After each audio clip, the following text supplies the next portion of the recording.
It's the Auburn Observer Podcast. Back, ladies and gentlemen. Thank you for joining us. Recording late Monday night, burning the midnight oil, so to speak. Justin Ferguson here, joined by my co-pilot, Dan Peck. Hello, Daniel. Ahoy, Justin. Great to see you as always. We are in the Wings 94.3 studio. Wings 94.3, your home for classic hits. Auburn Sports Network as well. You can catch, I guess, now that the seasons are over, you're going to get Auburn Sports Network stuff, coming up in the fall with Tiger Talk getting started again, and then Auburn football and men's basketball shortly thereafter. You can catch all that on Wings 94.3. How about this? Congratulations for a great year of broadcasting Auburn University athletics, Auburn Sports Network stuff for our pals at Wings 94.3. They also play, as I mentioned, classic hits. And you can catch some really good stuff. Bruce Springsteen going right now. They got The Police coming up, Def Leppard as well. So, big shout out to Wings 94.3 for letting us use the studio. Yeah, absolutely. And real quick, shout out to Wings, as Dan says, and we say it every time we record in here. Thank you for letting us use the studio, especially now that Dan doesn't work here anymore.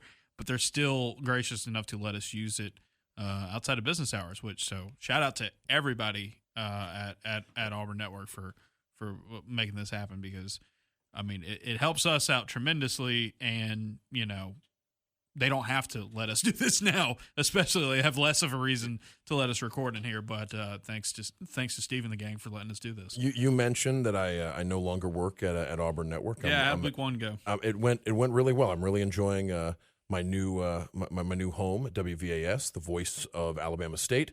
You can catch. I'm doing 4 o'clock and 5 o'clock newscasts. And you can catch it. You can catch a lot of it here in the. It's pretty strong signal. Yeah. So 90.7 on your FM dial, and while we're congratulating folks, congratulations to Andy Burcham and the rest of the Auburn Sports Network gang for an incredible year of bringing Auburn football, men's basketball, women's basketball, and baseball to you.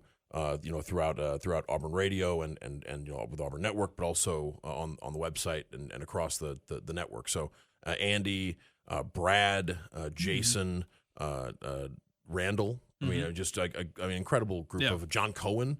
Occasionally gets in there and mixes it up and just Ronnie Jason Brown, Campbell. Fantastic work by Edens is part of the gang now. So just everyone who's doing fantastic work with the Auburn Sports Network. Congratulations on an outstanding year. And enjoy a hard-earned off season, and we'll get right back to it here shortly. I really appreciate again, just that we get to use this kind of setup right now. For Dan, you can listen. So you can listen to Dan, and then when you're not listening to Dan on WVS.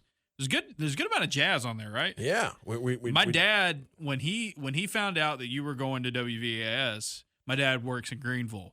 He spends half his time in the Greenville area, and so he was like, "Oh yeah, WVAS is it's the jazz station, and obviously with the NPR stuff as well." So I'm doing newscasts a couple times a day. I'm also going to do some features and some other things, as we figure out my exact role. But my first week.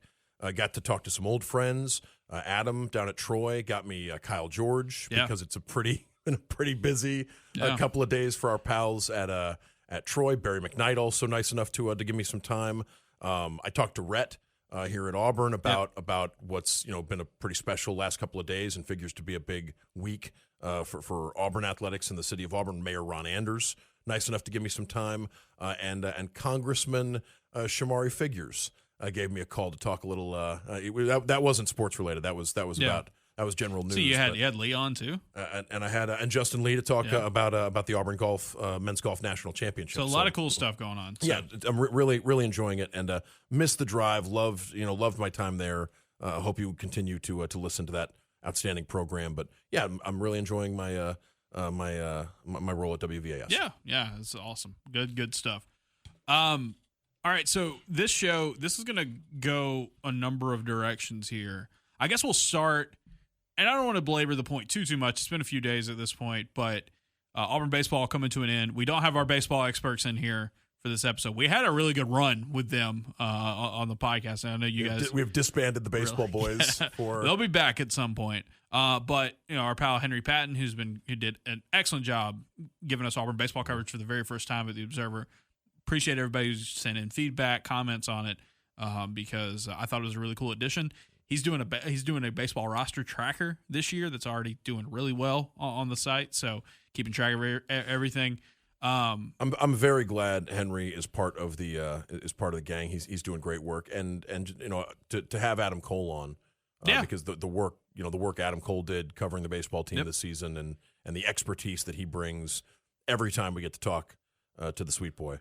Like it's been great. I think my only point I want to say about the baseball team, and obviously very disappointing for Auburn to once again get swept at home in a super regional. Like the honor of hosting a super regional and getting to that point, you think about all the games, all the work you get to that point, and then it just takes a couple of games for it to really put a sour end on it. 4 of the most amazing crowds I have ever seen at Plainsman Park, too, this year in the 2 games against Ole Miss and last year in those 2 games against Coastal. And it's disappointing for sure. I will say this with this team.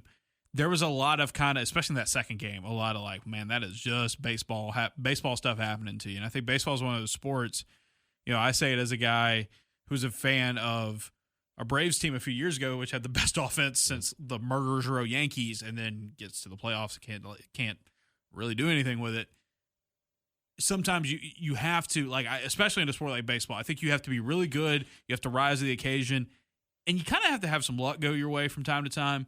Didn't feel like Auburn really got a lot of that in there, but ultimately, one of the interesting things, I'm very fascinated as someone who doesn't cover Auburn baseball, but obviously has some stuff of this on the website now with what Henry did with us. I'm very interested. You got some skin in the game now. Yeah, I'm very interested to see what happens this offseason, because this Auburn baseball team could bring so much back. You've got a few guys who are going to be making some MLB draft decisions.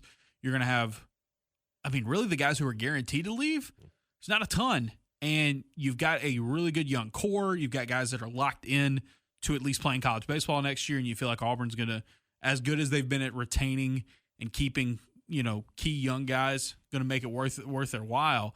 They got a really good recruiting class coming in. Now, it does look like there may be a guy or two in that class who doesn't make it to Auburn just because of how really good they are as a draft prospect, and that happens. Auburn's got, there's 3 or 4 dudes in the league right now that are like, hey, he would have came and played at Auburn, but got a whole lot of money right out of high school. You'll tolerate the occasional prospect choosing the Major League Baseball draft when they're you're taken highly enough. Yeah, you can say it's not the end of the world when a guy like Kevin McGonigal goes there, because it's that's a really good spot.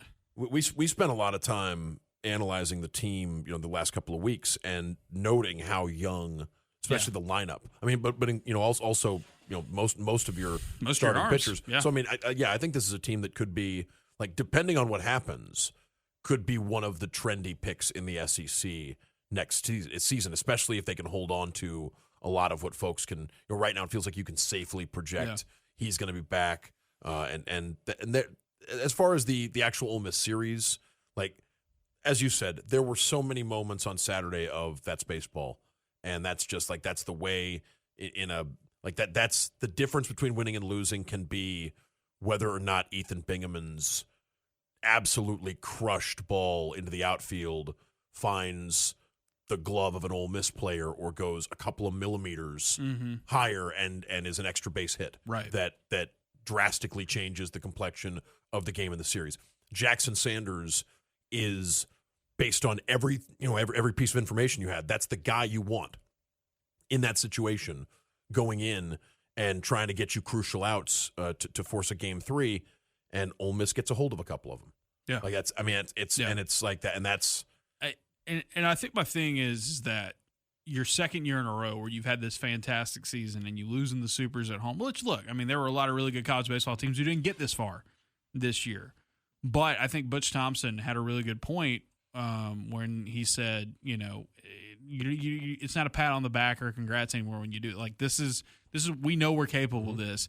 It's now about pushing on. And I want to see what they do to push forward, because I think one of the things that a lot of people are going to point to, especially the way the last 2 seasons have ended for Auburn is, can they be a team that gets more consistent offense at the right time, more clutch hitting, situational hitting, that, because that's really been a big problem in these last two ways they've ended the regular season. Now, they've played some really good teams, but that's the thing, is like Ole Miss kept finding the big hit when they needed to, and Auburn just couldn't quite get there. Now, obviously, the Binghamton one's really, really close, but that's, I think, for Auburn, is like your pitching, your defense, you like a lot of what you had, especially in these last two super regionals you've had, but it's, can you get the offense going? And like, what do you do? Because on one hand, you've got so much talent coming back next season, so much young talent, that you can just be like, how do they grow? How do they get better from this? How do you supplement those pieces? How much can you bring back from maybe guys like Guevara, Rembert have draft decisions to make? How much you can do that, and then how much of like, okay, how much do you need to change? How much do you want to change up? How much can you do differently so that if you find yourself in that position next postseason, you can find a way to get over the hump? And again, some of this, and maybe a lot of it, is just, that's baseball. But I also know that, great teams, even in success, don't want to rest on their laurels. You want to keep finding ways to get better and better. And I'll be very interested to see how they do that over the course of these next few months and head into next year. Yeah, I think this is one of those, like, don't overreact, but maybe don't underreact either kind of situations. Yeah. Like the comparison I made, when Auburn lost that game to Milwaukee to start the regional, like the comparison, and I think you agreed with it, Justin, like the comparison was, like, it felt like that when that Auburn team lost to Yale in the NCAA tournament, where it's like this team that seemed poised for a ton of success in the postseason blows a tire against a seemingly inferior opponent in the first game. And like, what, how does that happen, and what can you take from that to keep it from ever happening again? Now, the difference is, because it's college baseball, regionals are double elimination, and even if you're upset in the first game, it's not the end of the story. And Auburn was able to win their way into super regionals. But you're right, second year in a row where you're hosting in front of this rabid Auburn crowd, and you feel like you've got a real chance not just to win the super regional, but maybe to make noise in Omaha. Yeah, especially how Omaha ended up shaking out. And instead it's and again, I don't know what kind of structural changes you could say need to be made based on this. We're not weekend. The experts. Sure. And I think that even folks like who know more than us, other folks would point to how successful the team was in the regular season and say, do you really want to upset the balance too much for a team that won? I mean, regional weekend, their offense was on fire. And they could bring back a bunch of players who can continue to get better. Right. When you think about a Chase Fralick or an Ethan Bingaman, or it's like, they not only were they great this past year, like they, the McCranes coming along, like it's there are reasons to be excited about the future of Auburn baseball despite the loss this past weekend. But the thing that really stood out from Friday, and is maybe going to be like the sour taste in the mouth of some Auburn fans, is like, felt like there were multiple moments where Ole Miss had to have something happen that goes their way, and they got it. Yeah, like they took advantage of the opportunity in a moment that felt like a really big moment in the game. Auburn had a couple of those, and it didn't go. It just didn't click for them. Right. The double play with the bases loaded on Friday, like again, and these are the kind of games. I think it's a testament to Auburn that these were the kind of games where it felt like, if this at bat goes differently, maybe it's a much different game or a much different series. Yeah, maybe we're talking about a team going to Omaha right now. But those at bats did not go Auburn's way. Ole Miss got those outs, or in the case when Ole Miss was hitting, they got those runs home, and now Auburn's figuring out what's next. Yeah, and that's the thing, is like, you don't want to be a team that comes up short repeatedly. Like, you want to find a way to get over that hump. You want to be able to do that. And again, like you said, don't overreact, don't underreact. It'd be interesting. You mentioned the crowds being so good, and they were fantastic. The support has been great, and that's going to be kind of a theme-ish of this episode moving forward. So let's take Super Regionals, let's move on in. We're recording this on Monday night. Tuesday night, Jordan-Hare Stadium, Argentina and Iceland. We're not going to break down Argentina versus Iceland for you. It's a friendly. It's a World Cup. Also, we don't cover soccer. Go to the Auburn Torch for that. They'll have you covered there. But I'm going to the match tomorrow night as a civilian. We've thought about this. This is only the second time I've ever been to something since I started covering Auburn in Jordan-Hare that wasn't I'm not working at. So I'm looking forward to doing that. But I wanted to say, I'm really interested to see what the crowd looks like, what that atmosphere is. I would imagine it's going to be nuts. But the spectacle, so crazy. Monday, we got confirmation that Lionel Messi is going to play. Mm-hmm. He did not play when they were in College Station, when Argentina was in College Station over the weekend. But his manager said, "Hey, we're gonna play him at some point before the World Cup begins, and this is the time." And he went ahead and said on Monday. So again, it's official-ish, I guess, until it actually happens. But a guy that you could very well call the greatest to ever play his sport, and it being such a huge sport. So one of the biggest and most famous athletes ever of all time, period, is going to be playing in Jordan-Hare Stadium, and that's it's such a cool. Again, we've been talking about this, Dan. You don't have to care about soccer, to recognize and understand the weight of this. It is something that is going to be remembered for a long time, just because it seemed unthinkable. Even last year. If you'd have told me last year this was happening, I'd been like, "Whoa, what do you mean?" But I think the way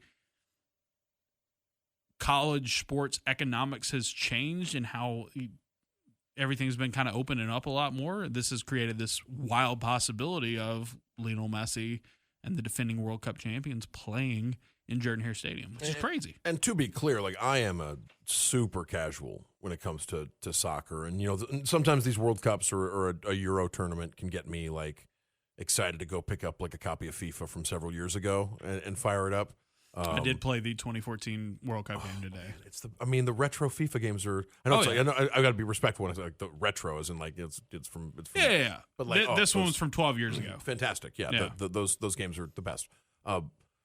With regards to Messi, I think that a big reason, I think that part of the gambit to bring him to America in the MLS is based around the idea that getting to see him is about more than just getting to see a soccer game or a soccer player, but getting to see a guy who, as you said, is one of, if not the best player of his generation, and maybe of all time in that discussion of the best to ever play this sport. And for Auburn, I think if Auburn were hosting any two teams in a World Cup friendly, in this situation, it would still be special. It would still be. To have. I'll tell you this: when this was first rumored, the first time I had heard something about it is that, hey, they're going to play these tune-up friendlies for the World Cup before it gets going here in the States, and Jordan-Hare's in line to host one of them.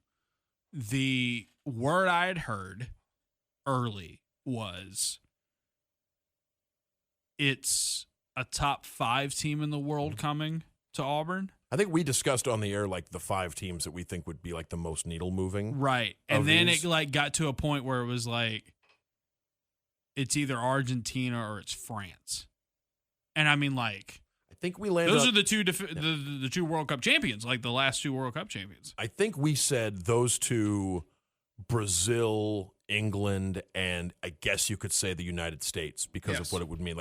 Those one of those 5 teams would be if you're going to get a blockbuster for a friendly in this situation, you would want one of those 5. And Auburn. But the Messi factor of it takes it to a different level. And maybe Argentina at 1 for that reason. Yeah. And it's that Argentina team outside of Messi. It's I did the thing. Justin Lee and I played. I was going to ask you to plug this when I mentioned FIFA. Argentina versus Iceland, and we were kind of going over it. And when I was playing with Argentina, did you do it in the 2014 game? No, we did it. We did it in the new one. We were playing around, and I was noticing. I knew most of the guys were Argentina, but it was Messi's kind of it in terms of like that group, right? Of like, you know, like there was the run where, you know, the first name that immediately comes to mind where it was like Angel Di Maria was the other big one there for them for a while. I mean, Sergio Aguero was a monster for Argentina for a while. It's like their goalkeeper is a guy who's been with them for a while, but then it's a lot of guys. It's like Messi, and then a lot of guys in their like late 20s, mid 20s. They got some young cats on that team as well, and so it's a really interesting team because they're great players. Obviously, they're going to be one of the favorites to make a deep run in this World Cup this year. Maybe not the favorite to win at all, but expanded field World Cup, by the way. You were talking a little bit about that. Like that's you know, part of the. That's why they needed 3 countries to host it, right? And the other thing here is just like, I think take advantage of it. Like if you had the ability to, which I guess at this point, by the time you're listening to this, you probably either going, you know, you're going or you're not. You could be on the fence. You could be on the fence, and if you are, I would encourage you to do it because, like, the World Cup is the biggest sporting event in the world. Period. It's bigger than the Olympics. Like it is the sporting event in the world every 4 years, and we are hosting it. It's like the all-in of yes. We are hosting it in the United States, and obviously Canada and Mexico as well. But the prices are ridiculous, and like you could go to Atlanta from here, but you're having to spend like $300+ just to get in to see anybody. Period. And it's not messy, and it's not this, you know, and it's in Jordan-Hare, and it's right down the street for some of you, and for others, it's not that far off. And it's just, it is a really, really cool thing that is happening. And I say all this to say this with Jordan-Hare. It's just like, this is an early spotlight on Jordan-Hare, and I've been thinking a lot about Jordan-Hare as we look ahead to the upcoming football season. Because not too long ago, there was a mailbag question I got where I was pretty much asked straight up, like, what is it going to take for Auburn to, like, not drop the easy ones again? And I started digging into the stats of what Auburn did as a home favorite under Hugh Freeze, and it was, like, towards the bottom of college football. I believe we towards the end of the season, we talked about like the number of current SEC teams with an active winning streak at Jordan-Hare, rather who have won their most recent visit to Jordan-Hare, and it's like more than half the league. Yeah, like it's a substantial number of SEC teams. Yeah, Auburn under Hugh Freeze, Auburn was just 60% in games as a home favorite winning percentage. It's the bottom 20 of all FBS teams. They lost 5 straight games to power conference opponents as a home favorite under Freeze. Cal, Arkansas, Oklahoma, Vanderbilt, and Kentucky, and then right before that was New Mexico State. Obviously not a power conference team, but in that ballpark as well. Yeah, before you get into the non-conference losses at home to Cal and New Mexico State, it's like they went 0-4 at home in the SEC this year. And as I said in that mailbag as well, Alex Golesh was excellent as a home favorite at USF as the head coach there. And I think one of the big things we've heard from Alex Golesh since he got the job, and he talked about it throughout spring practices, and he's made a point, is like pointing towards Jordan-Hare Stadium. Like he did this. There was a spring practice where we're out there waiting for player interviews after practice, and Golesh is, you know, talking to the players huddled up at the end and really getting after them. And I remember one in particular where I can't make out everything that he's saying, but he's like constantly pointing back to Jordan-Hare and like pointing over there over again. And to keep it in such a high regard of like, we got to get that place there back to being a place where people fear it. And I think over the last few seasons, and it goes to, again, we were talking about with the baseball crowd and, you know, this Argentina-Iceland crowd as well. It's just like Auburn fans are going to show up and they're going to be loud and they're going to invest, even if they're not getting anything in return. And they've had something to cheer about in basketball and baseball. Sure. You know, for these last couple of seasons. I know basketball was up and down this past year, but like by and large, like those programs have delivered for these fans. But when you're a football program in the SEC that has won big before, you're going to still continue to show up. There's no complacency. There's no, well, we're just not going to show up until they start. No, Auburn fans are going to show up, right? They're going to show up and give their team a chance. It was remarkable, I think, the last couple of seasons. The fact that, this past season in particular, like knowing how the first 2 years of the Freeze era went on the field, the fact that Auburn fans showed up and continued to show up, whether it was, after getting punched in the face over and over again, right? The Georgia loss, the Missouri loss, the Kentucky loss. It's like, what do you have in the Iron Bowl? You've got an electric crowd when that game starts, and it's something that I think Alex Golesh is smart to recognize the opportunity that having Jordan-Hare Stadium as a home stadium can present to the right coach. Exactly, and it's like when you look at Jordan-Hare and you look at all the resources that Auburn has, it's just that a little bit of winning can go a long way, right? Hopefully sometime here soon, I want to get our pal Christian Clemente from 247 on to talk about the heater that Auburn continues to be on in recruiting. Like, as we record this on Monday, they picked up another big name guy out of in the recruiting ranks from like snatching. It's two actually since the last time we recorded. They get an offensive tackle that Texas really wanted, and they got a DB that Georgia really wanted. And it's like, that's super significant. It's happened without any wins. So what happens if you can win? What happens if you start winning again? That's the thing that's like really, really big to me in my brain right now, like stands out about this upcoming season where, yes, the home ticket this year is not great. When you sell a game like you did, and then look, when Auburn sold that game to Atlanta, Hugh Freeze was still supposed to be the head coach, right? It does, I think, suck in a way that your first game as an Auburn head coach could have been a home game is not a home game. And look, everybody's going to have their opinion on the sale of that and why it matters and all that. I'll just say this. I think it's tough that you had to go to that length or felt like you had to go to that length because it's a missed opportunity for sure. However, 2 weeks later, you get Auburn, Florida in Jordan-Hare, and that's going to be, if Auburn doesn't faceplant the first 2 weeks of the season, that atmosphere could be beyond electric. Now, especially that we know that it's going to be a night game. And I would add that, and again, there obviously economic factors played a big role in deciding to move that Baylor game to Atlanta instead of playing it at Jordan-Hare. It would have been great to have Baylor. I went to the Baylor game last year, as did you, and we met people there that were like really excited to come to a game day in Auburn a year later and experience everything they'd heard about Auburn game days, and they're not going to get to do that because the game's in Atlanta. I do think, and there's maybe a little bit of cope in here, but I do believe that if the schedule were the exact same, but Auburn-Baylor was in Auburn, that Southern Miss game in week 2 would be a total nothing. As it stands now, it's the home opener, which makes it, I think, a little bit more attractive as a game. But it would be sandwiched between Baylor and Florida.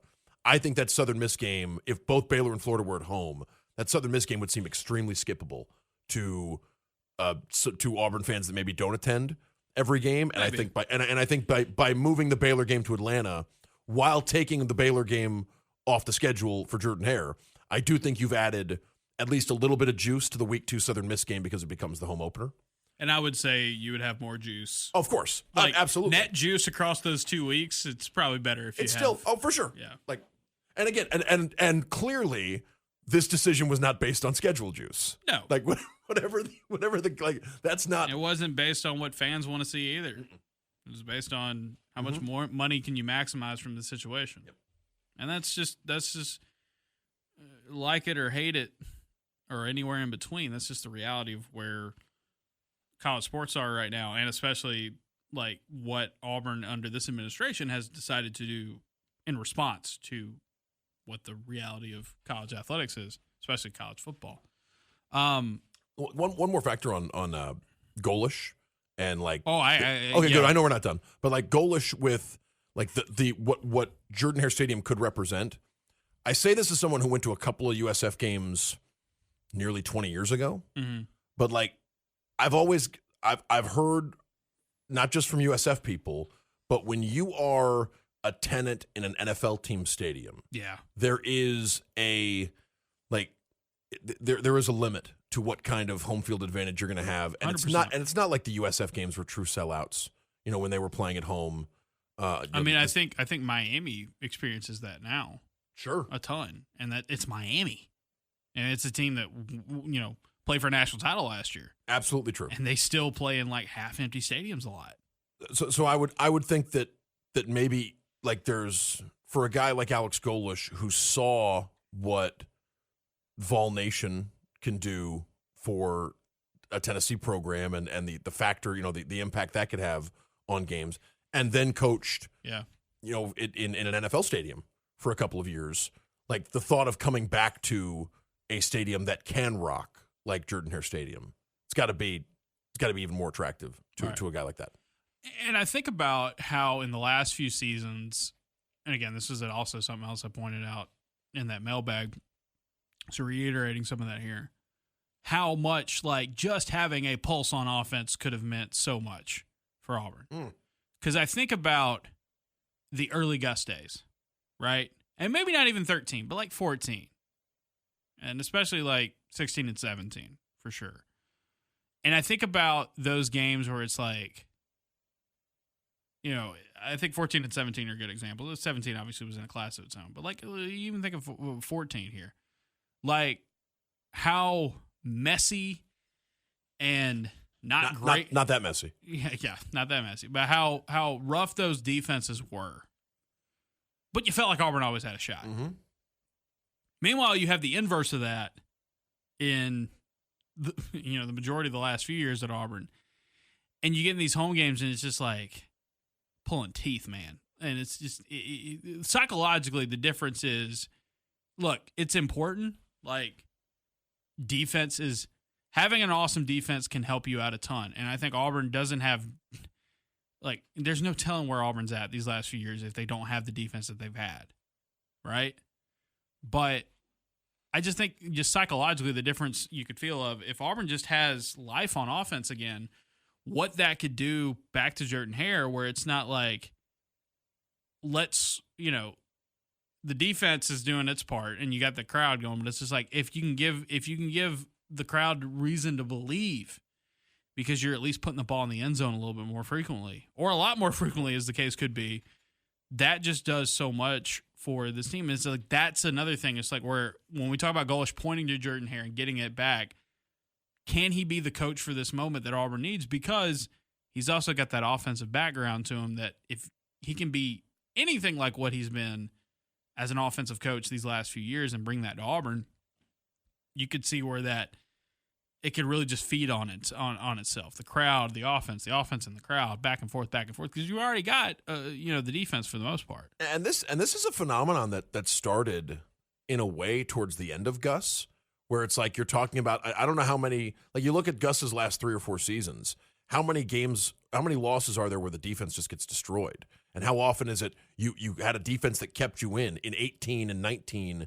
and 2020? It's like you had a defense that kept you in a game and you just needed another couple of points from the offense in the second half or another couple of plays from the offense in the second half. This past year, especially when you look at the raw data for the Auburn offense, it's like the defense was the thing keeping you from this past year being like a 2012 level disaster. Mm-hmm. Like that's the kind of offense you played this past season, and yet you were like you were in some of these games in the fourth quarter. Right. Like you were in position to beat some of these SEC teams. And that's the thing is just like because I think there's some detractors and some doubters and some skeptics of Golesh, and I get it. Like man, like we've talked about it before. Like you don't like no. You're not owed blind. You don't owe blind loyalty, and like you don't need to stick your head in the sand about anything either. But I will say, the one thing I think you could point to with Golesh is his success in the SEC and his success with awesome offenses are very in the immediate past. For Hugh Freeze, there were gaps. Remember, his last year or two at Liberty were his worst ones. And it had been a long time since since Ole Miss. And I think you could also say that about Byron Brown versus anyone Auburn has brought in to play quarterback the last couple of years too, right? When you're talking about Jackson Arnold, who was, I think admittedly a guy that they were trying to rebuild. Like it was they were refurbishing a quarterback after it didn't work at Oklahoma. And then in the case of Thorne, right, it was a guy who didn't play his best football on his way out of Michigan State, and then came to Auburn, trying to get back to what he was. Byron Brown's not trying to get back to a quarterback that he used to be a long time ago. Byron Brown is, a guy who just had one of the best seasons of any quarterback who's still in Division I football. Like Byron Brown's one of the few guys. I mean, the 3,000, 1,000 stat is one of several you can point to where it's like how many guys who are going to start in major conference college football. And granted, Byron's making the jump to the SEC, and nothing is guaranteed. And we've seen highly successful mid-major quarterbacks struggle to make that jump in the last couple of years. I think injuries caught up to Grayson McCall more than anything else, but it's like that guy was a dominant Sun Belt player who looked kind of out of place on the field in the ACC. So it's not guaranteed, but oh no, not at all. But Byron Brown is somebody who's like he's got accomplishments very few guys walking around Division I college football right now can point to. And right. he's of the guys making that jump, he seems to be as good as any of them. So and it's not plug him into a new offense. Crucially, it's not. Plug him into the same offense with the same head coach, with the same coordinator. And as we talked about not too long ago, only a very, very few teams, a select few teams of college football have a quarterback, offense coordinator, and head coach that have all been together for the last several years, all back for this year. And then it's like the other teams in that ballpark are like Georgia and Texas, like teams that you would kill to be right now. And we just saw, and I know it's not the same player, a very, very different player, especially when you talk to both of them, but we just saw Diego Pavia make that jump with his offensive coordinator and with teammates at important positions, and he went from succeeding at the mid-major level to changing the face of a college football program, more or less, in a college football program that people thought was like pretty unchangeable. Like you were going to be locked in to be the cellar dweller in the SEC perpetually, and that changed with the right setup. And that's also a team and a quarterback and an offensive coordinator and all that, or head coach, staff, pieces around him that beat Auburn several times, including in Jordan-Hare Stadium. So it's like, that's the thing that I'm just thinking, like, one of the things we have learned, I think, maybe the most from this past year, and look, it's not over yet in terms of the athletic year. Auburn's men's track team has a real shot to go for the national title this week at nationals in Oregon. That's not on the Auburn Sports Network, which is why I was able to congratulate those guys earlier. But no, it's on the Auburn Torch. Yes, it is. You check it out on the Torch. If you're not subscribing to the Torch, I mean, what are you doing out there? I'll say this, though. I think one of the big lessons we have learned from this past year in Auburn athletics is Auburn fans are going to show up. And they're going to give their all, and they're going to give in a time and place. And this is, I don't want to get into the Brendan Storsby stuff. I don't want to get into the Protect College Sports Act. I don't want to get into any of that on this podcast. I just don't right now. Can I mention that we are still 0% funded by AI, or 0% funded by sports books, 0% AI? Yeah, exactly. Yeah. And I will defend that to the hilt. I don't want to get into all that on here because I just don't really think that's an interesting conversation for right now, or something I desperately need to have. We don't have to pull that ripcord yet here in the off season. We got another 100 days. But my thing about that though, Dan, is like I bring that up to say this: it is so easy and it is so justified at this point. If you are a college sports fan and you look at what college sports is right now and throw your hands up and say, "Not for me anymore. Mm-hmm. Bye, I ain't got it." But there is a level of loyalty and there is a level of support. And yes, you don't have to love everything going on. In fact, I think big picture wise, it would be strange if you did love everything that's going on. But Auburn fans show up. They show up and they gave so much support and so much time and patience and energy and money to a football program and a football coaching staff that did not give them return on that investment. But it still kept coming, even under interims. And I think about this Auburn basketball team this past season, where it was a clear step back and so much changed. And it was frustrating and it was different and it was out of sync, especially towards the end. And people still showed up and they still came out in big number and still threw their support behind that team. And an NIT run that, again, like I said, Dan, like how many people are like, why the heck are you playing in this? Why are we doing this? But still watched, still showed up. Some of you even went to Indy, supported it. It's Auburn baseball team, right? It's Auburn baseball team had a lot of the pieces this year. And even when they went down early in that regional and all those rain delays and all that, the crowds were insane. They did such a good job of packing that place out. I think about how when they hit that skid in the middle of, or I guess early in SEC play, and they rallied back, they were still like the crowds at Plainsman were great and all that. And I think about how people have become Auburn golf fans because of how good these teams have been. Women's tennis. Great example of that. Shout out to DJ Bennett, the captain. How about this? We say she listens to the podcast. I don't know if it's true. How about this? We mentioned this again, more torch material here, but like Auburn gymnastics has not been what it had been recently. People still showing up, making noise, making their presence felt, and it's like I think that's the thing. This is not a like moral victory or like, you know, Dave McKinney, friend of the program, Dave, he had a tweet or something like during last football season where he was like, I'm really getting frustrated with the best fans in America, like post. And I get it. I understand that. Like you want to be known for winning. You want your team to be good at winning, not good at getting people to show up, right?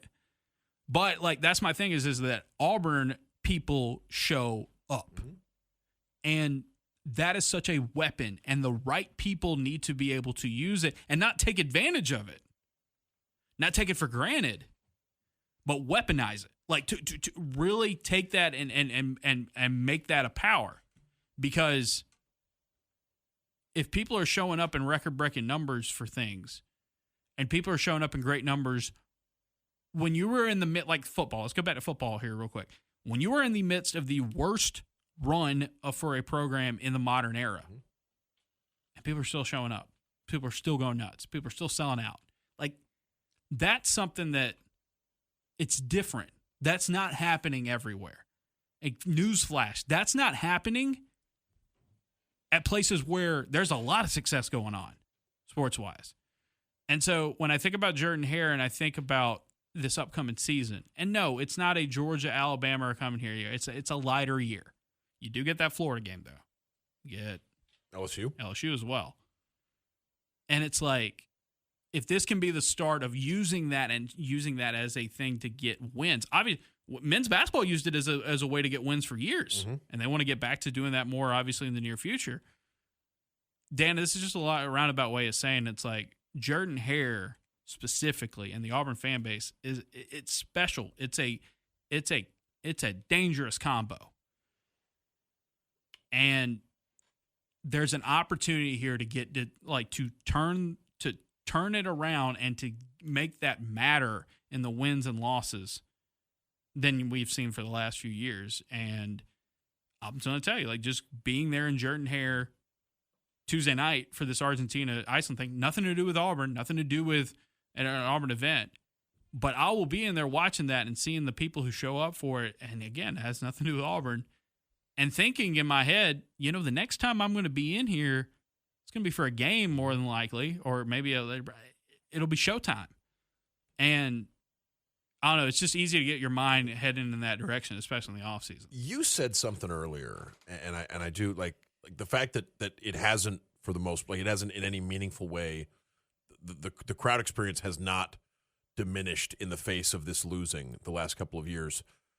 And I hope we don't have to test if the losing continues, will it diminish? Is there a point where you can start running off these fans and there aren't replacements ready to step in if the product on the field were to continue to decline or not get better in you know with the adjustments having been made?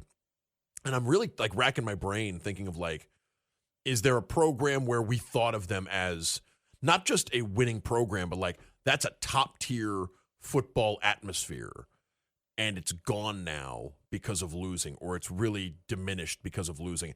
Would Arkansas fall in the face of that? Because I feel like at Arkansas, I don't know if I ever really thought of Arkansas in that way. That's the thing is I feel like people would tell you that when Houston Nut teams were winning in the 2000s, like you'd go to Fayetteville or even the occasional game in Little Rock, and the place was packed and the people were going crazy, but it wasn't the norm. It wasn't something that was always happening. It was just when they were competitive. But you've been to games in Fayetteville recently. Oh, and it's like how about this? Is that if I'm showing you like the Ghost of Christmas Future is Fayetteville, Arkansas, what could happen if you don't start winning in football, you know, soon?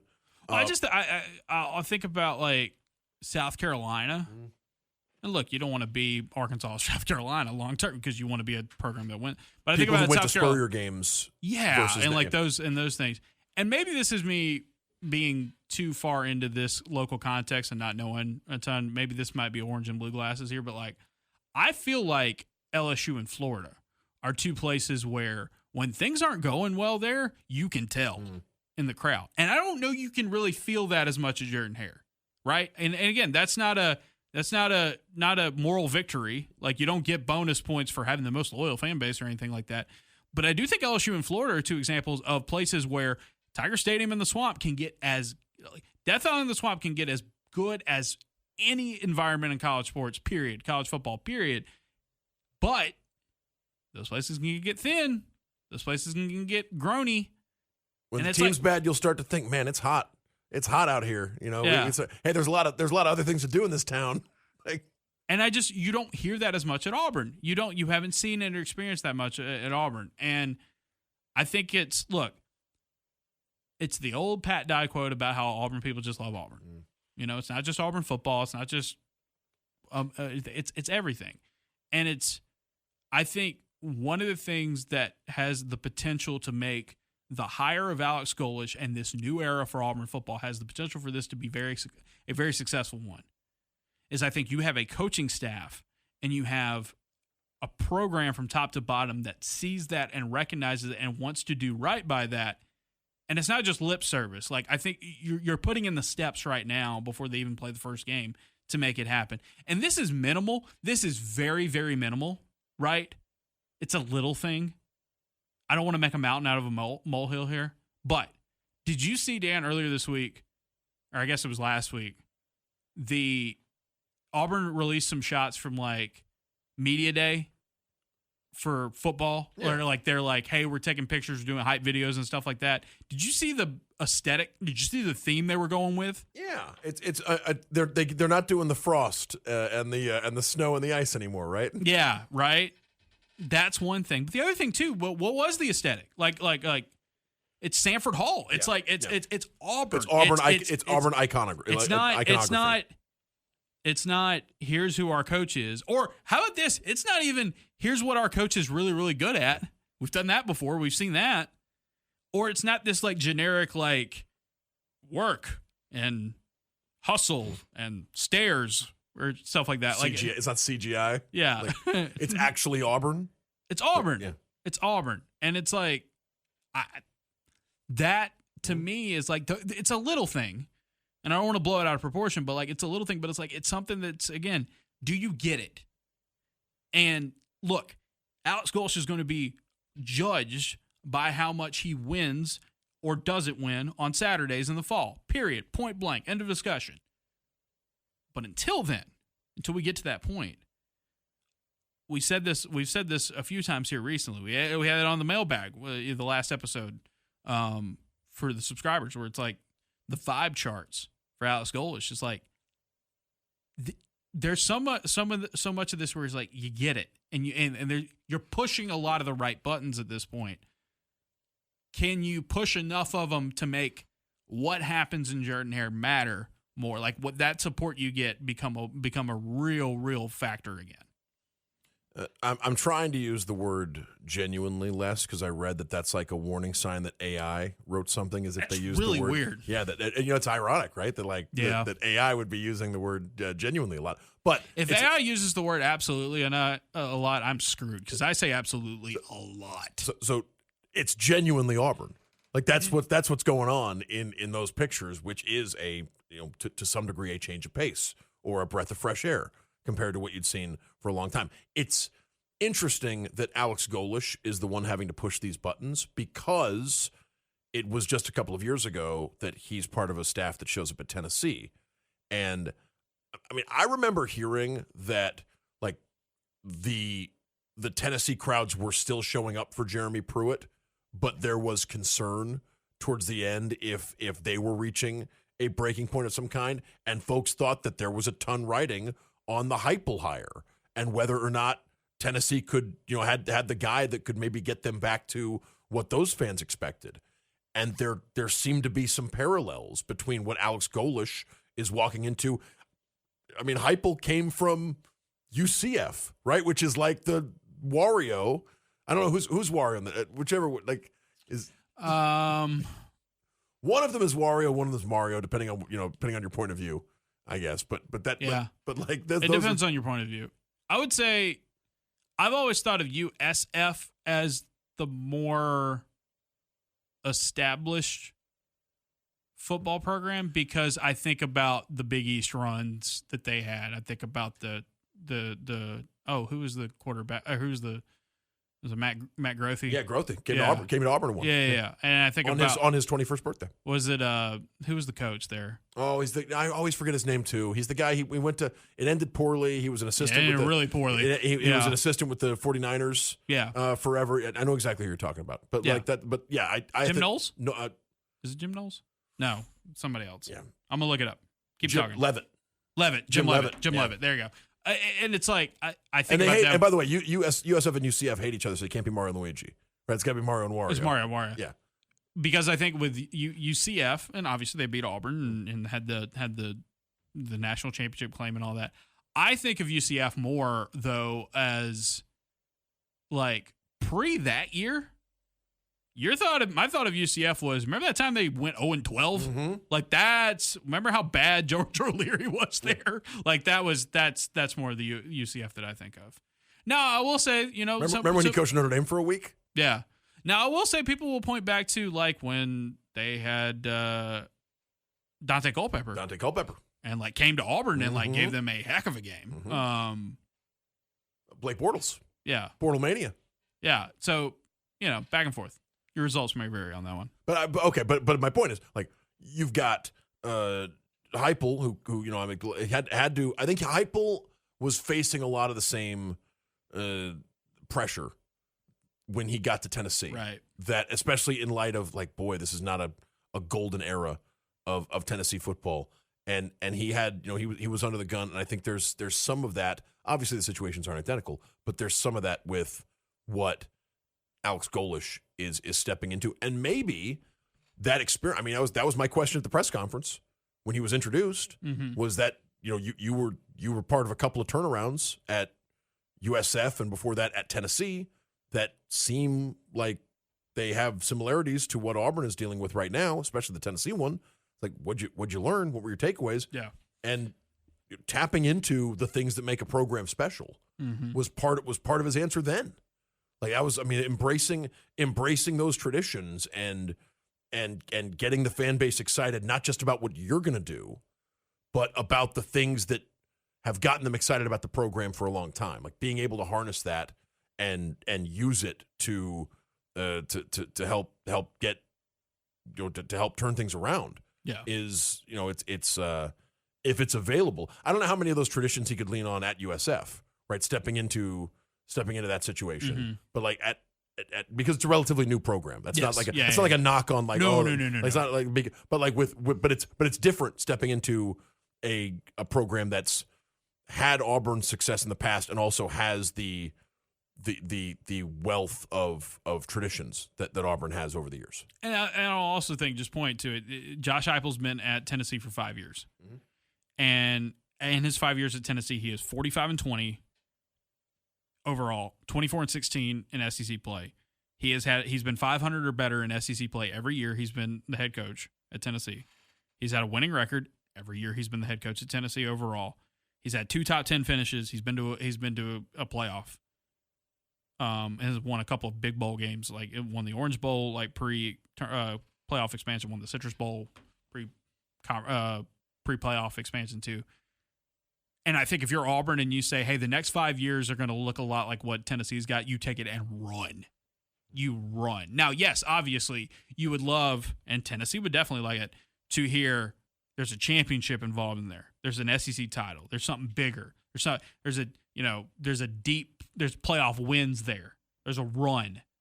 Obviously, yes. But I think if you're Auburn and you say, think about where Tennessee was, think about where Auburn is now, and like you said, when you talk about the parallels, what happens 5 years later? Do you take that if you're Auburn? You 100% take that. You take that, no questions asked, I think. Can we asterisk too? Like, and again, there's a lot of mitigating circumstances. Like that Tennessee run includes the quarterback quit the team. Yeah. In spring practice. Yeah, they took a step back last season because they had a quarterback quit the team. The quarterback that not only the quarterback that quit the team, quarterback that they moved heaven and earth to get. Yes, and he did it after spring practice. Right. So it's like and they were still able to have a pretty good season. Yeah, solid season. Yeah. They would be the best season Auburn's had in 5 years. They are, and this is something Auburn can relate to. Like, they are so close to beating Georgia. Like if Stockton doesn't make the throw of the year in the back of the end, like kid hits a field goal. Like if that it's there and it's it looks like they're going to win by 40 in the first quarter of that game. So like that's they did beat Alabama. Yes, they did. Like that was a whereas Auburn has been the thorn in Alabama's side, where it's like when they got their act together, they can get it. They can get squirrely and get a win. Tennessee's for a stretch, it was like Tennessee just showed up to get whooped by them. Most years. No, once Nick Saban showed up at Tennessee, showed up. There were Alabama. like a couple of close calls. The other ones were like it was one-way traffic. So again, that's a roundabout way of saying this. Is like Neyland, like to make Neyland a place where it gets nuts there again and fire, and it matters on Saturdays. You can see it contributing to a win. That's the thing that I'm looking at this year for Auburn. When you have opportunities, right? Do I expect Auburn to win every game they have at home? Probably not. To beat Florida and LSU both at home would be wild. Like it would just be a wild thing to do this year. Not to mention whoever else they have to play at home in SEC play. Like you have to come out of this if you're Auburn and just make it matter again. But it's something I've been thinking about a lot lately in light of crowds, attendances, and just support, right? Because I'll say this, man, and I'm not going to name any specific names here, but like there are programs in Auburn's tier, in Auburn's wheelhouse, that are having a hard time getting people to show up and stay there and staying engaged and not being complacent or front-runnery or whatever. And it's like Auburn's got that. And so, can I add to that there were fan bases last year that came to Jordan-Hare Stadium, and they're saying, well, Auburn hasn't won very much at all these last couple of years, and this is the fourth quarter, like this place is like this. Right. And I'll say, and again, not to generalize too much, like I sat near Missouri fans in the when Missouri came to Auburn. I'm not saying that they speak for the entire fan base or anything, but they were sort of lamenting that Eli's won in Columbia, and they can't get the game day atmosphere to approximate Jordan-Hare Stadium. They're too busy wishing they were in the Big Ten or whatever they do in Missouri. Study, I guess.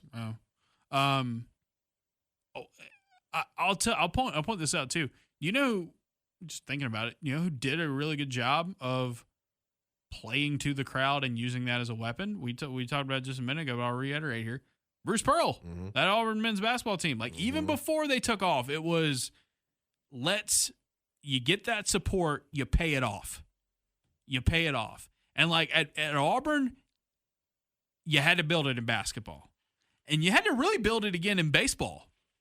You don't have to build it in football. It's really baked into the product at this point. But you got to take advantage of it. And Bruce Pearl learned a lot of those lessons at Tennessee. Aha! Just like the coaches that we've been talking about for the last couple of minutes. But like he walked into, for those of you who maybe are too young to remember, like Bruce Pearl walked into a situation at Tennessee where like they'd had some good years, but they had really struggled to compete with the top teams in the SEC of late, and really stay better than the middle of the SEC. And Bruce Pearl instantly energizes that crowd into, and I guess he used the way Bruce used Auburn football as this shows you what's possible for an athletics program at Auburn that wins.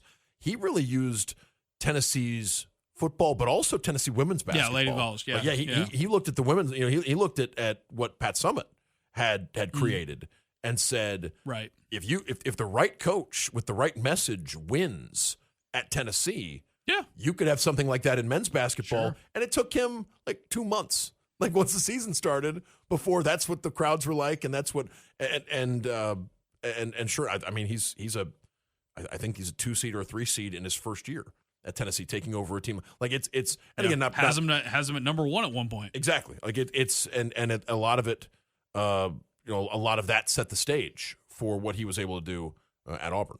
Yeah, and I just think this is a big opportunity.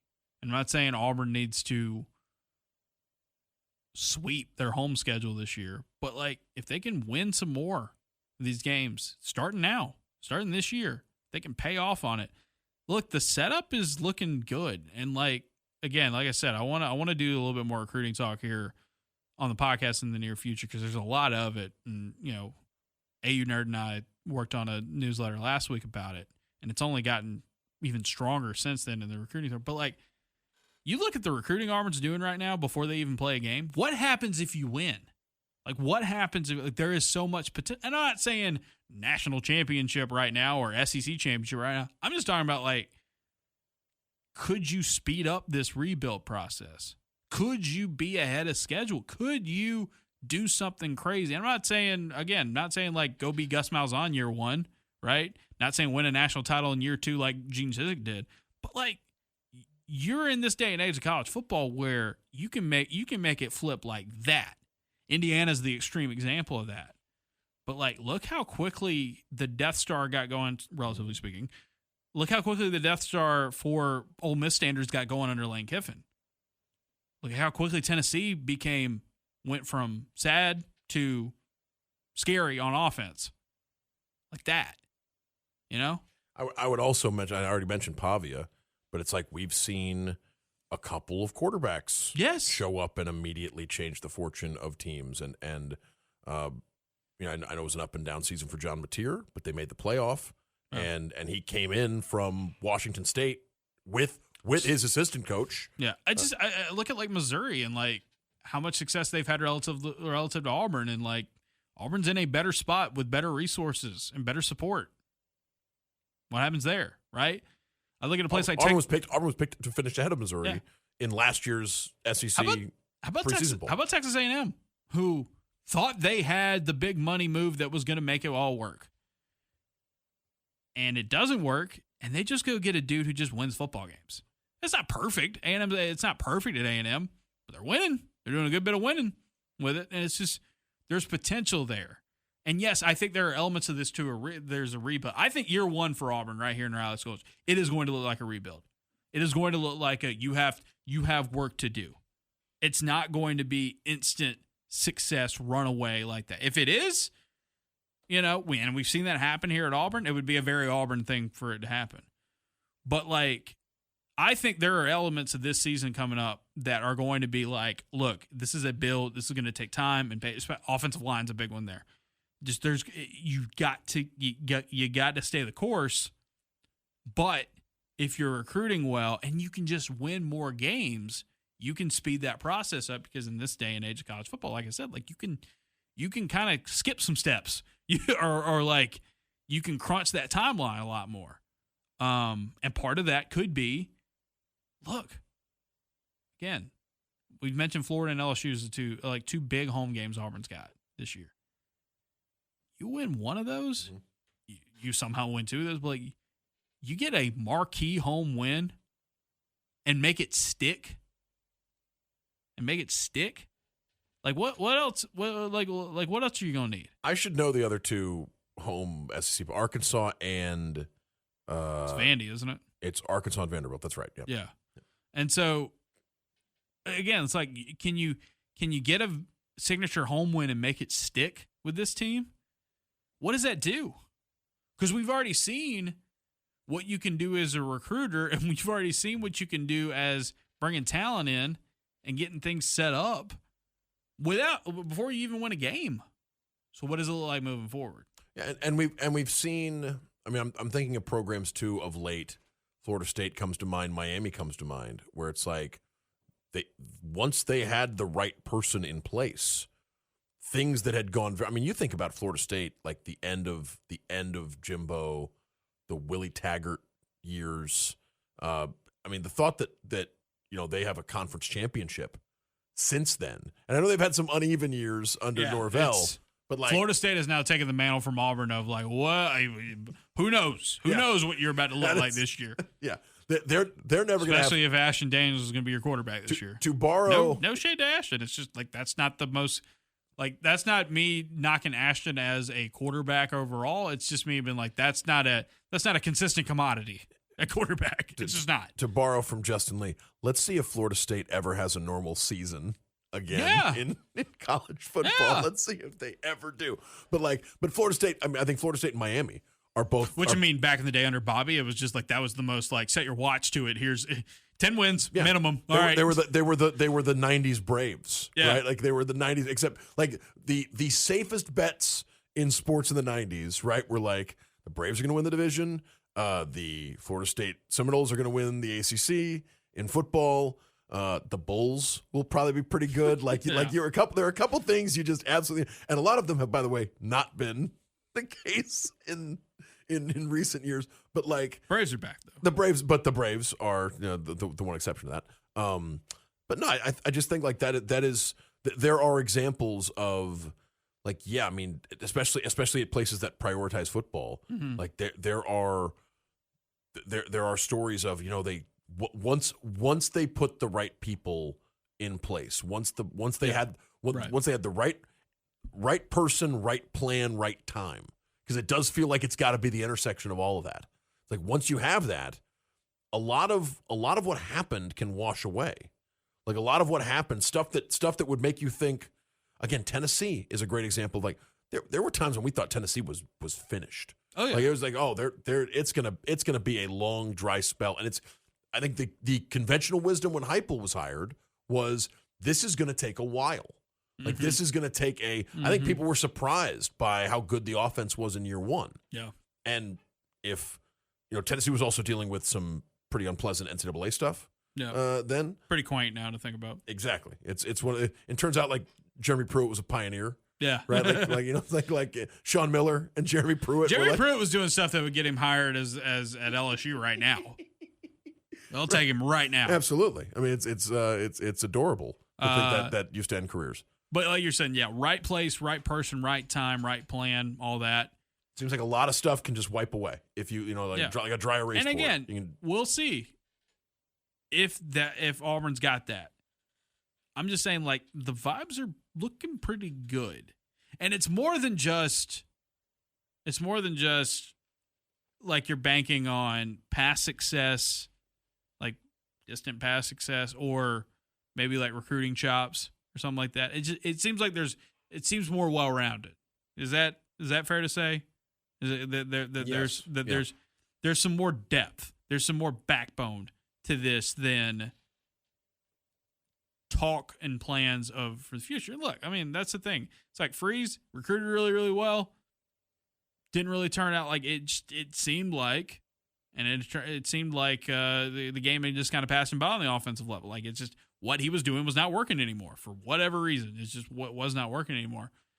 So you get somebody who's fresh off of having one of the best offenses in the country, the best, if not the best, one of the best group of 5, now 6, whatever we're calling it now,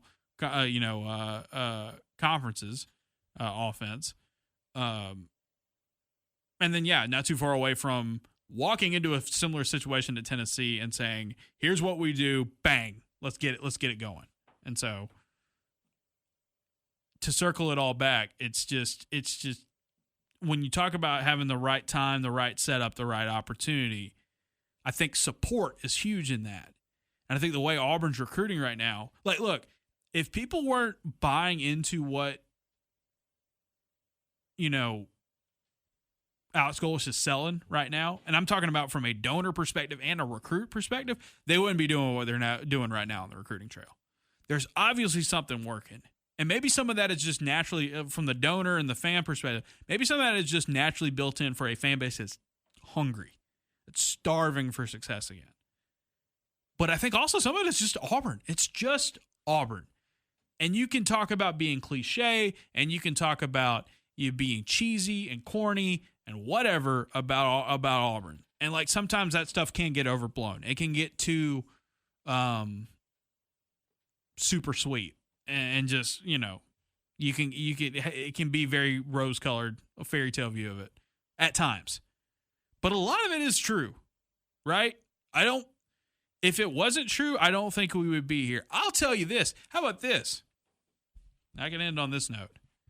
If it wasn't true, if Auburn people just supporting Auburn and caring about these teams no matter what wasn't true, I'll be very honest with you. This outlet would not exist. Because, yes, over time, we've made men's basketball here to be the primary source of revenue and attention, right? But that always hasn't been the case. And it was like, man, I have not covered a normal football season with a winning record at the Observer. 2020 was the weird thing. This guy would have had to pick up a shovel a long time ago, right? And then get to work. I had to learn to code. I had to done something productive with my life. We've gone heavy. Like this hour 15, I think. Oh wow, really? Yeah, I know. Yeah. Okay, so we can conversation. I like it. Yeah, we can wrap it up with that. I have a little bit of nonsense. I have a little bit of nonsense too by contributor request to go. But real quick before we go, mailbag back later this week in the written form. Send your questions to me. You can email them to me, tweet them at me, put them in the comments. You know where to find me. Looking forward to the game on Tuesday night once again.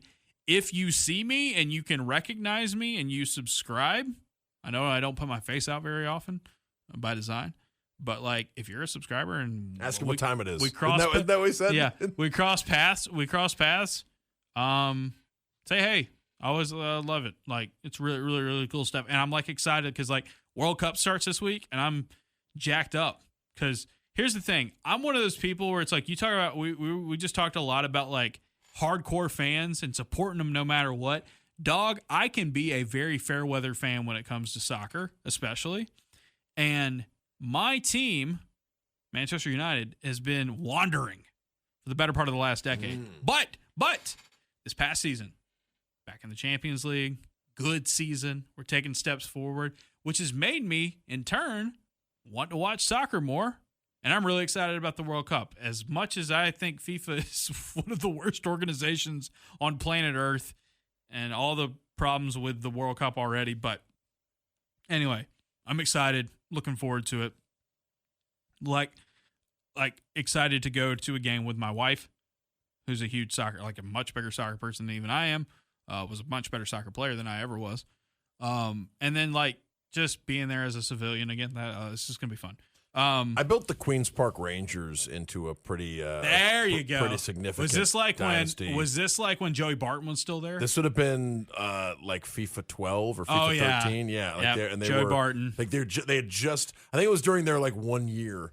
Yeah, in the Premier League. They had when they first came up, they had some sick like uniforms. They were really nice. Yeah. I was also told that was a the fans who travel for Queens Park Rangers games to other places are some of the more rough and tumble fans in the division. Dig it. We dig it. But yeah, I'm looking forward to the World Cup and getting underway. Looking forward I got to like start planning out where to watch these things, because that's part of the fun as well. 2014 World Cup will always be very cherished in my brain and my heart, because I was in school here. I was taking summer classes, and I was working at the Plainsman, and we would just go somewhere downtown to watch, and it was a whole lot of fun. And so that 14 World Cup was just. I watched, Mary Kate and I watched every goal from the 14 World Cup, like a supercut. It's like a 35-minute supercut. That was a lot of fun doing that today. But anyway, I just got to get it. He's like the 18 World Cup. The one from 4 years ago doesn't even register. It does now. I mean, you can't do it during football season. Yeah, and then 18 was so weird. Mm-hmm. I can't remember why it was so weird, but like I don't remember getting into it as much. What I remember about the 18 World Cup was I do remember the final being a banger. I visited Phoenix, Arizona, and I believe the first weekend of the World Cup when Mexico beat Germany. Mm-hmm. I could hear fireworks all over the city. Like, and it was, and I checked a couple of like, sky cams and stuff. Like there were wild celebrations all over Phoenix when Mexico. I'm looking forward to getting set up. I think they're doing some stuff around town. Like, I want to say the crowd over at Heyday. That might end up be where I end up going, but we'll see. But yeah, if you see around. Say hey. Like it's really, really cool, and I hope you're excited about this. I do have something I do want to like. What is your nonsense? Oh, I tried Evil Fresca, and I really like it. Right. It's not. I was worried about. So it's peach citrus is the other Fresca. There is now a mango citrus Sprite now too. And if you're out there, and I think they have more of a Mario and Luigi sort of relationship. The two Frescas. I don't think they're Wario's. But green is the original. Mm-hmm. Crucially, not the red / pink peach. Peach. It's just enough peach flavor. I feel like that's the nice thing about the peach Fresca is that I was worried that it would just be like overwhelmingly sweet and overwhelming, and it's like I don't think you're gonna get that from Fresca though. No, and so shout out to shout out to my I feel like the I'll think of a good sports comparison here, but it's really like a super underrated part of the Coca-Cola portfolio. Fresca's like it's like if they were it's a really important like the Andy Pettit of like the if I told you 98 Yankees. If I told you or shown you and then we'll wrap up on the contributor thing that I was suggested to do. Coke would be Derek Jeter, right? Sure, yeah. Diet Coke is Roger Clemens. So I went to Braves game on Saturday afternoon. Mary Kate and I did, and sitting pretty much where we used to sit when we had me and Jordan held season tickets. We were kind of close to where we were, so you kind of know the lay of the land. We get there, it's warm. We'd eaten before the game, but wanted to get a beverage while we were in there. And if you go into like the beer garden area, the right field foul pole at the top of Truist, they have like those grab and go coolers. You can go and go check out and all that. There's one where the cooler is all Minute Maid products. Ooh. There's a ton of them, like in bottles. Mm-hmm. If you ever come across the watermelon punch Minute Maid, it is superb. So I got to have my first one of those for the year when I was at Truist on Saturday. So shout out to Minute Maid for that. Another Coke thing. Yeah, I know. I said the '98 Yankees. What I regret, because I feel like we could later in the offseason do the '95 Braves as Coke products. There you go. So maybe that. Here's what we're gonna wrap up on. For those of you who are on the internet and are on social media specifically, you might know what we're about to get into here. Are we going to do an 82-0? We are going to do an 82-0 on here because this was suggested by Henry Patton. He said we should have done this on the podcast. So we're going to do one here. If you don't know can you get one without Wilt? Can you do an 82-0? I saw someone do it the other day. Okay, cool. We're going to do an 82-0. For those of you who deliberately don't, not picking Wilt in these to try to not get it. We're gonna go with this game. If you don't know what 82-0 is, there's a game that really took off last week, and there's so many of these now. Every sport has one. Some of them are good. There's one called Chasing 113 for baseball that I really enjoy. It's a lot of fun. There's a Premier League one where you pick a starting 11 from the 92 on. And it simulates a season for you. Like, you get to see all of it, and it's really, really fun. You're trying to have an invincible squad. There's one where you're building a 5-star wrestling card with a bunch of 5-star one's matches. crazy. That one's crazy too. It's all these vibe-coded Claude apps, and some are good, some are not great. Whatever, right? But 82-0 was the one that really took off first. And so we're going to play 82-0 right here, Dan, and I've got it pulled up right here. All right, excellent. So 82-0, you get 5 picks. It's a draft. And what happens is you spin and you get a franchise in the NBA, and then you get an era, and a decade. And then you have to pick a player from that decade and that team, right? You have to pick point guard, shooting guard, small forward, power forward, center. There are a bunch of players who can mix around. And the goal is to try to build the best team you can. You get 2 respins. You can choose to pick a different decade, or you can choose to pick a different team. And obviously it's randomized. And it's just luck of the draw, really. So a lot of people. I've gotten 82 a few times. I've stopped playing 82-0 because I won several times, and I've moved on to the harder other sports that I feel more confident in, even in basketball, and I'm not as good at. I do worry that Justin and I are going to start competing in a game of 41 and 41 and trying to see who can get better. That would be Is fun. there a player in the NBA? By the way, the Chasing 113 has head-to-head online that you can do. It's a lot of fun. Is there a player that you find yourself taking a lot in 82-0? I was really, really. I have a couple. I was really ecstatic every time that World Be Free comes up. And then I want to say there's a big man. There's like a 80s big man that I always went with who played on a number of teams. And I'm blanking on who it was. It's not Ewing, but it was who was the guy 70s and 80s? Who's the guy that played for the Lakers? And in winning time, it's like the dude who's like, "I'm going to kill you." Oh, are you talking about I can't believe 70s Lakers, big joker. Wood Harris played him on the show. Spencer Haywood. I love picking Spencer Haywood. Yeah. Oh yeah, Spencer Haywood, because he plays on a number of teams over the years, and Spencer Haywood's always one I always went with. I'll tell you who ends up on my team a lot is Chris Webber. Chris Webber's a great one. I get Chris between the because his Wizards career I think is better than people realize when he was traded to Sacramento, and then he's phenomenal in Sacramento in the 90s and the 2000s, and it's just I find that's it. I'm excited whenever I get. Also, shout out to our pal Christian Clemente. He it's the longest I've ever seen somebody try to win 82-0, and he could not get it. It was. I felt bad for him because I had a couple of 82-0s the first day I played it, and but you really have to just get Wilt or get really lucky with the other ones. All right, here we go. Let's get going. Dan, our first one is. Ooh, this one's not great. Portland. Okay. 90s. Okay. All right. I don't hate that.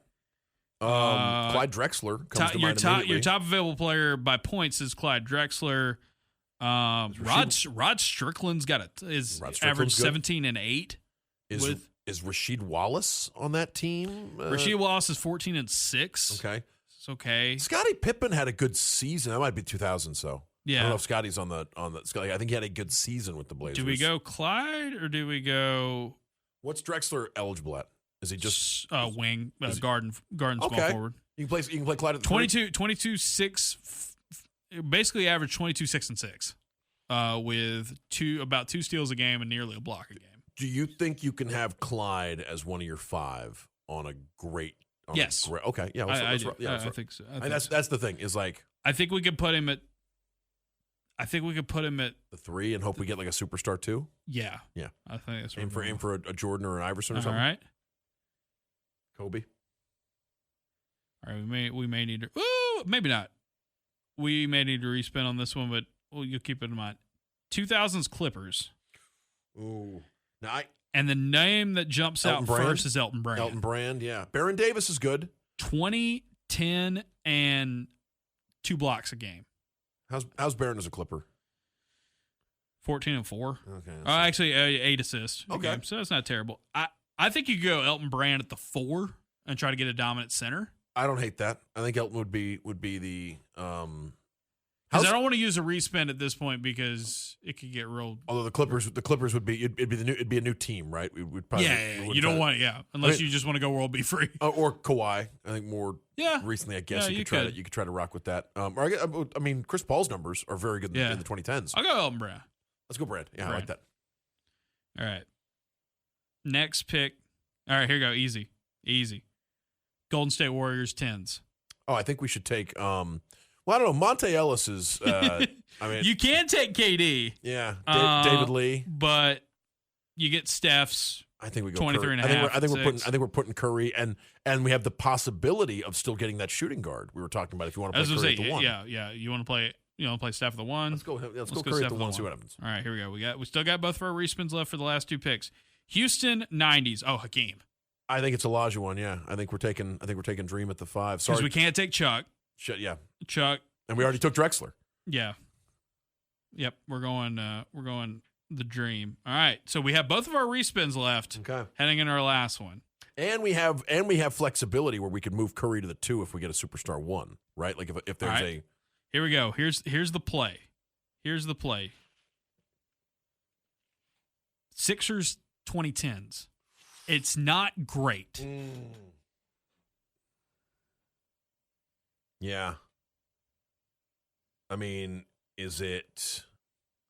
It's Embiid and Jimmy Butler and Tobias Butler. Harris. Yeah, but I just How would we do Embiid? Would we? You couldn't do Embiid. Yeah, we couldn't take Embiid. It would have to be Butler, and then you would move him around.